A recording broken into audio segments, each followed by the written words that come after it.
Bienvenue dans cette nouvelle revue de moi-même, Jetfire. Cette fois-ci, ça va être Whirlwind de Warburtron, alias Vortex, le Combactican. Comme d'habitude, je vous montre la boîte, bien entendu. Artwork de Bruticus. Wow! Et un certain artwork très très beau de Vortex. Whirlwind WD7, donc le quatrième. Le artwork pour faire le super beau artwork avec les 5 boîtes. Sur le côté, on a la suite de Bruticus, justement, avec Vortex en forme de bras. Vue d'entour. Made in China. Moins 15 ans et plus. Ah, 0,3 ans, non. Désolé. Et bien entendu, la boîte se glisse. Tout simplement.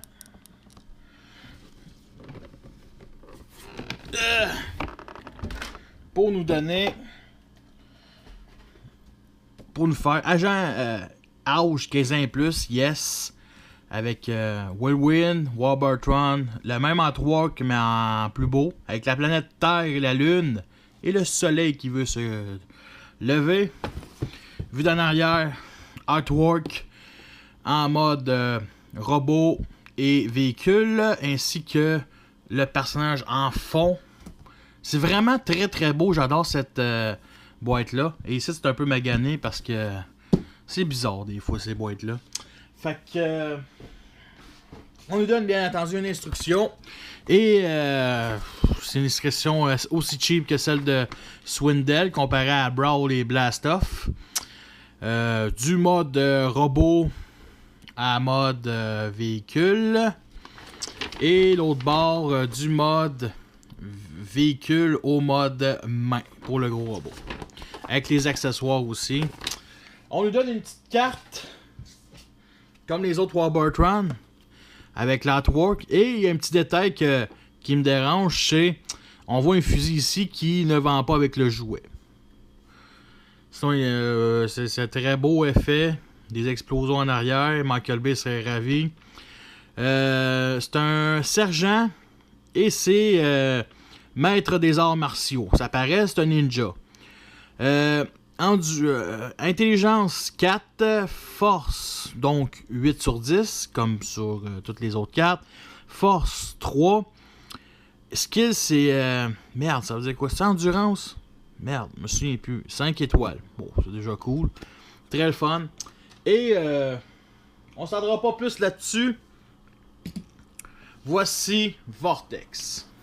Et ce personnage nous redonne le goût du jour. Et ce n'est parce que dans G1, c'était un Black Hawk.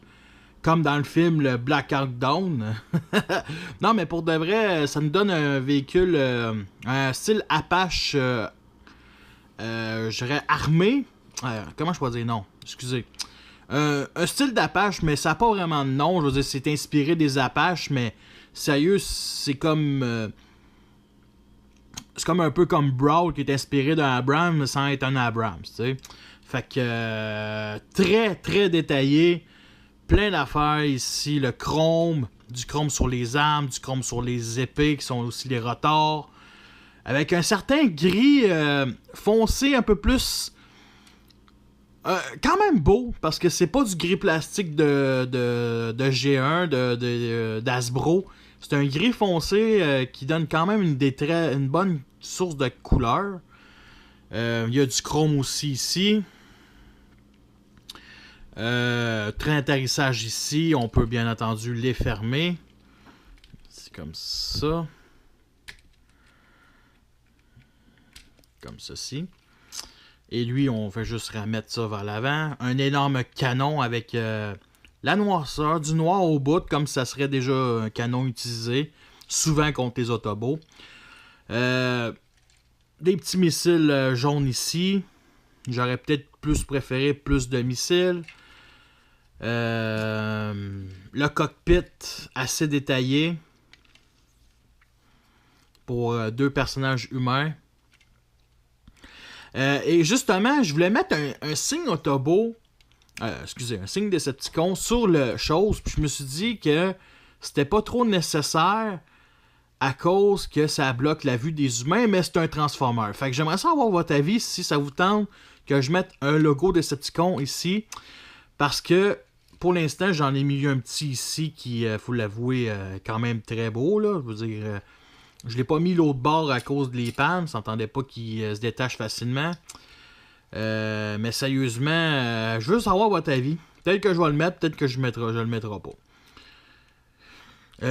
Le nez, il est quand même assez court. C'est quand même un style Apache. Lui, il a une queue vraiment très très longue. Et un petit point négatif, ce que je dirais, c'est que ici, c'est pas trop fermé. C'est les pieds et les talons qui sont juste repliés. Et j'aurais pas détesté quelque chose d'un peu plus massif. J'aurais pas détesté. La queue, par contre, ici, l'aile est quand même assez. Côté grosseur est quand même cool. Avec le rotor ici. Et bien entendu, le rotor. Tu sais, je trouve la queue assez longue, mais le rotor, il passe, bien entendu. Une chance, mais c'est sûr que ça bouge. Ici, comme ça. C'est quand même cool, là. Ah oui, il y a un petit détail ici. Vous remarquez le petit détail vert, jaune en arrière du cockpit. C'est la tête. C'est le front de la tête de Vortex. Et au début, quand je l'avais transformé, j'avais viré la tête de bord parce que ça suivait une certaine logique. Mais finalement, il fallait juste laisser la tête là. Puis, honnêtement, c'est une bonne idée parce qu'il y a beaucoup de détails. Fait que c'est le fun, c'est le fun. C'est des petits détails qui fait que les compagnies tiers torchent Hasbro comme c'est impossible comment ils torchent. Mais il faut que tu payes le prix. Parce que le prix, 89$, c'est un bon prix. Excusez-moi, mais c'était 46$ de douane avec le prix, parce que c'est le prix américain. Fait que en canadien, ça donne 46$ avec le shipping, plus 27$ de douane. Oui, ça fait que ça m'a coûté 160$ cette petite figurine-là. Je pense que je commanderai plus sur BBTS. Il y a une compagnie québécoise du nom de Automaton. Et je vais attendre, même si il sort un mois plus tard, en retard, leur jouet, puis ils n'ont pas beaucoup de choix. Ils en ont quand même, mais il faut l'avouer, c'est une compagnie au Québec. Je vais attendre cette compagnie-là qui leur reçoit leur Onslaught et leur Shockwave parce que je suis un peu écœuré de payer un peu dans le vide. Fait que c'est juste lui que j'ai commandé. Fait que c'est quand même une grosse boîte, faut l'avouer, là, mais c'est ça qui est ça. Une petite comparaison avec la version Fall of Cybertron. Il faut l'avouer, ne respecte pas la couleur, mais au moins respecte le mode alternatif. Ressemble. Lui, c'était un genre d'hybride entre un Apache puis un Blackhawk. Vous comprenez ce que je veux dire? T'sais, ça ressemblait plus un peu de mélange. Lui, c'est vraiment un Apache. Et l'Apache québécois, pas québécois, c'est que je dis ça. L'Apache Autobo le plus populaire. Notre cher ami c'est Will, le trou de cul. Si vous voulez faire que je fasse des photos de comparaison avec les autres hélicoptères de ma collection, comme j'ai Tomahawk, Corinne of Fallen, faites-le moi savoir, ça va me faire plaisir de le faire, parce que j'en ai en maudit des hélicoptères. Fait qu'on va commencer la transformation, qu'il faut l'avouer, est très simple, originale, basique, basique non, mais tu sais, c'est vraiment très simple. On enlève le canon ici.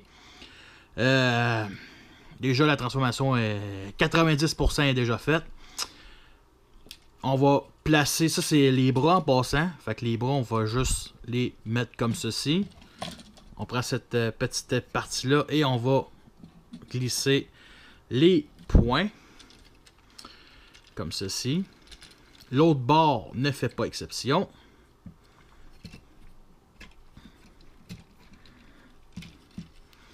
Et là, je vais monter un petit peu la caméra. Pas beaucoup, mais quand même.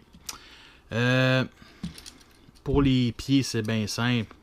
Les petites ailes, on les ramène comme ceci. Oups. On va former les jambes.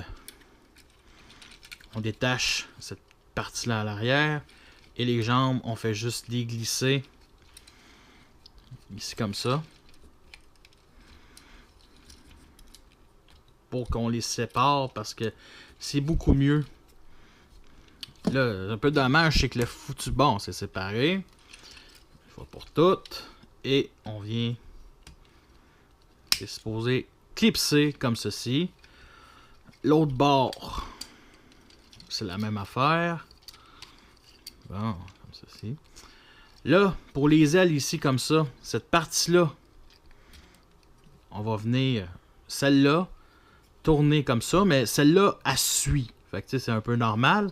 Fait qu'on va venir mettre ça comme ça et juste replier comme ceci. Pour que le pied, justement, on le ramène comme ceci et on descend le pied et le talon. L'autre bord ne fait pas exception. Comme je le dis souvent, les pieds. Maintenant, on essaie de faire le transformer. Les pieds, ça tient très bien. Là. Les talons sont gros, sont bien. C'est des bonnes jambes. Bon, comme ceci.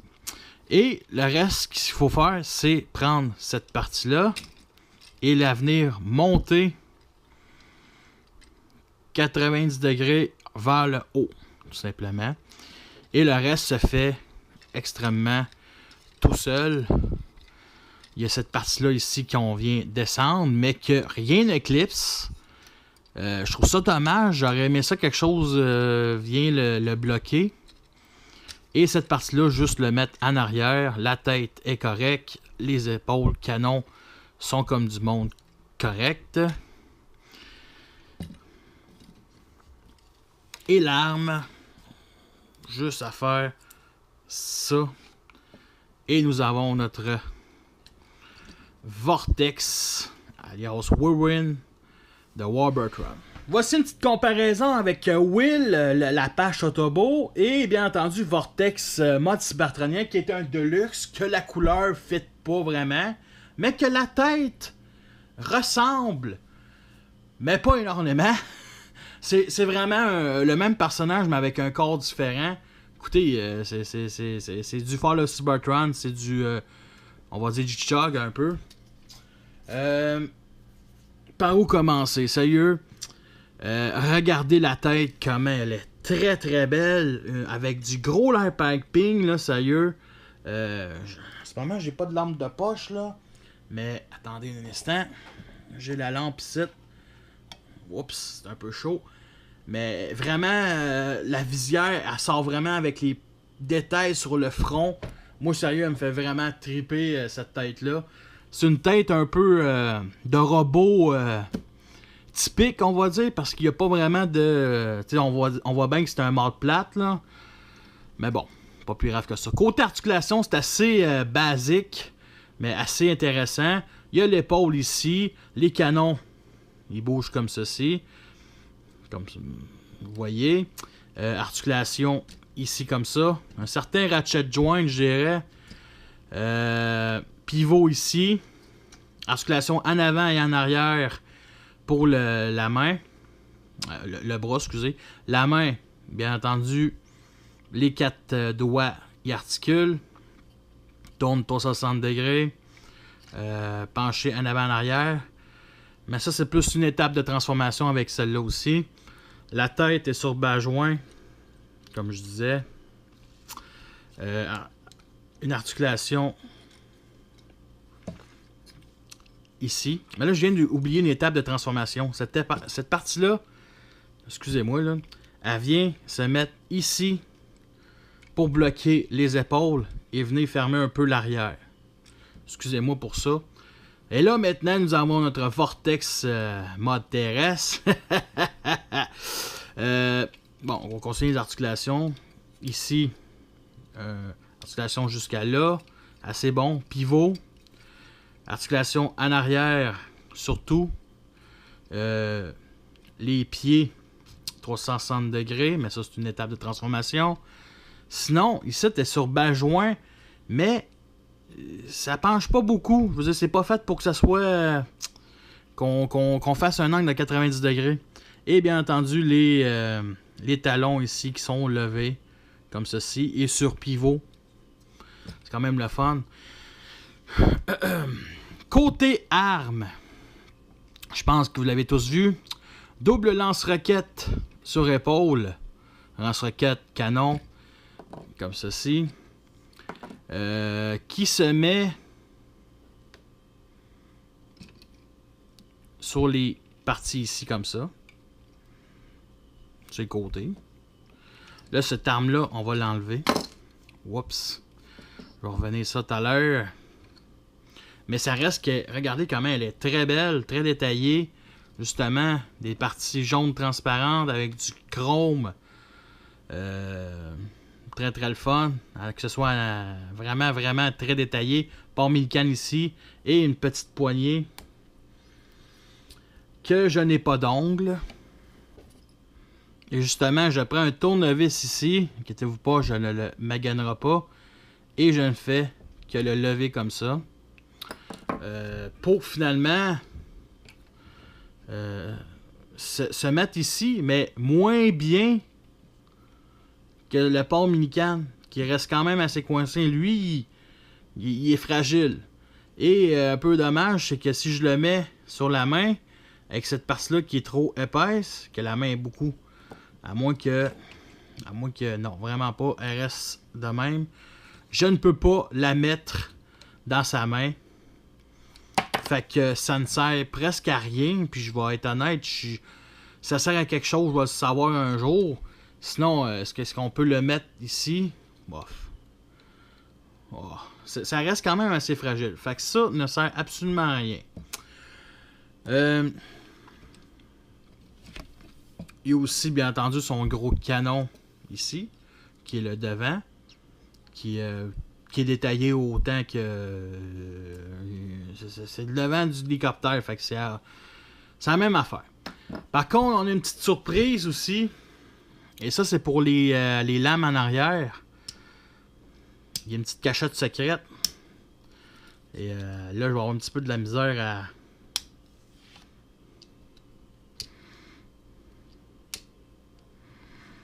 Ben, c'est ça qui est dommage. Utiliser un tournevis. Tout simplement. Et on a une partie jaune transparente. Et on remet cette partie-là comme ceci. L'autre bord ne fait pas exception. Bon. Bon, je vais juste vous montrer le look avec les deux canons ici. Pour le laisser là. Bon. Qui, il faut l'avouer, rend vraiment, vraiment génial. Et les fameuses épées en arrière, on les enlève. Comme ceci. Ce que j'aurais pas détesté, c'est que le rotor, on l'enlève et qu'on le met comme ça, que ce soit un hommage un peu à Blade Universe ou à Blackout du film, justement. Parce que j'aime vraiment un hélicoptère. Tu sais, un transformer en hélicoptère, là, je trouve avec le rotor comme arme, comme un 4 couteaux tranchants, là, je trouve ça génial, je trouve ça violent. Puis, mention spéciale à Blackout du film, justement. Et les sabres se mettent très bien dans les poignets, qui lui donnent un look de ninja. Et justement, les sabres, les 4 sont pareils. On a cette petite partie-là qui est faite pour se connecter après les petits trous sur les choses, sur les bras, excusez. Sinon, on peut faire quelque chose de ce genre-là. Plus comme ça. Pour qu'il se transforme en genre de griffe à la Wolverine. Là, justement, on va les replacer comme ça. Ceci. Et ça tient pas super bien d'un bord. Bof, ça tient pas super bien. Un petit peu dommage. Et comme je disais, la griffe, les épées, on peut les mettre comme ça, chacun d'un bord. Fait que ça donne un certain, vraiment un look assez, faut l'avouer, assez badass. Et c'est sûr que si on n'aime pas ça, on peut faire son look d'encore plus ninja. Comme ceci. Et rajouter les canons à épaules. Comme ça. Pour faire vraiment ninja à fond. S'il a perdu son arme, bien entendu, sur le champ de bataille, est-ce qu'on peut mettre son arme ici? Ouais. Ouais, pas tant que ça. Ouais. Vraiment, vraiment un certain look. Et je vais vous refaire, bien entendu, le look des deux épées. Comme ça. À la Wolverine. Tient pas tellement bien. Mais qui reste quand même un putain de look de fou. Tu sais, il y a tellement de choses à faire. C'est ça que j'aime avec les compagnies de sang. C'est qu'Hasbro, les jouets sont toujours limités. Ils sont toujours un gun, une épée. Des fois, ils ont rien. Là-dessus, c'est vraiment toutes les situations possibles. Comme ceci. Vraiment, vraiment génial. C'est sûr que si on n'aime pas ça, on peut peut-être le mettre comme ça. Ouf, ça tient pas tant que ça, ben. Sinon, l'arme. Si on l'aime pas comme ça, on peut le remettre comme une arme à la Megatron, on va dire. Comme ceci. Je trouve ça un peu ridicule, par contre. On va le remettre comme ceci. Et on va faire une pause d'attaque. Parce qu'il faut l'avouer, il est très, très intéressant à faire comme pause. Fuck, sérieux, ça tient vraiment pas les petites affaires jaunes. On sent que ça tenait la première fois que je l'avais. Mais bon, c'est pas moi qui décide, ça a bien l'air. Petite pause d'attaque.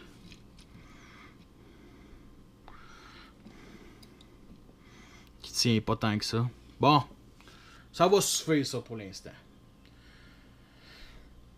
Fait que voici Vortex en position d'attaque. Ninja, prêt.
Est-ce que c'est une figurine qui en vaut la peine? Écoutez, à date, je connais une personne qui se l'a acheté. Tout le monde se l'achète pas. Je connais un qui va se l'acheter quand les 5 vont sortir. Ben, moi, je dis que oui. Par contre, si une version Hasbro sort, j'espère sincèrement que ça va être autre chose qu'un repeint de Alpha Bravo ou l'autre Blade, qui sont un hélicoptère hybride entre un hélicoptère civil et militaire. C'est un hélicoptère civil avec des missiles, ok? Lui, c'est un hélicoptère militaire avec des missiles. Fait que, regardez, moi je le trouve vraiment beau. C'est le ninja de l'aéroport. Il est armé jusqu'aux dents. Quoi dire de plus? Les couleurs sont belles. Sérieusement, il me fait triper. Mais, sérieusement, les Québécois, achetez-le sur Automatron. Les Français, essayez de... Parce que 160$ pour une figurine de taille voyageur, c'est cher en tabarnak. Fait que sur ça, je vous laisse et à la prochaine.